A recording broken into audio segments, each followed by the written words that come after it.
না না, শুধু আপনাদের না, আমারও কিন্তু ভীষণ ভালো লেগে গেছে ব্যাগের উপর এই আঁকার ব্যাপারটা। ব্যাগের উপর আঁকিবুকির পুরনো ভিডিওগুলোতে আজও কিন্তু কমেন্ট আসা বন্ধ হয়নি। সবার বক্তব্য একই, আরো আঁকা দেখতে চান। আর তাই আপনাদের সাথে আজ ভাগ করে নেব আমার প্রিয় দেবীর এই রূপটি কেমন করে আঁকলাম। আচ্ছা, প্রথমে আমি একটা কথা বলে রাখি, ব্যাগের উপর আঁকছি বলেই যে ব্যাগটাকে নিয়ে আমি বাজারে ঘুরতে বেরিয়ে যাব তেমনটা কিন্তু একেবারেই নয়। এমনকি ধরা যাক সেটা পুজোর সামগ্রী, তখনও কি আমি এই ব্যাগ ব্যবহার করব?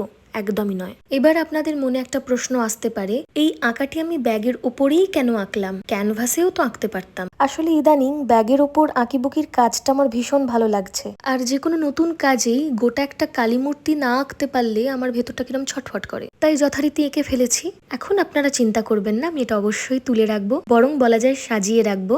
এবার ফিরে আসি আঁকার কথায়। আমার এই আঁকায় মহাকালী স্বয়ং তার গলার মালা গাঁথছেন নরমুণ্ড, জবার কুঁড়ি এবং বেলপাতা দিয়ে। মা রয়েছেন শান্ত মূর্তিতে, মুখে মৃদু হাসি। এই আঁকাতে কিন্তু মায়ের গায়ের রং আমাদের ধরিত্রীর মতো, সবুজ প্রকৃতি এবং নীল জল মিলে মিশে একাকার। আমার আজকের এই আঁকা আপনাদের কেমন লাগলো আমাকে অবশ্যই কমেন্ট করে লিখে জানাবেন। ভালো লাগলে ভিডিওটি সকলের সাথে শেয়ার করে দেবেন। আর অবশ্যই আমার পেজটি লাইক আর ফলো করতে ভুলবেন না যেন।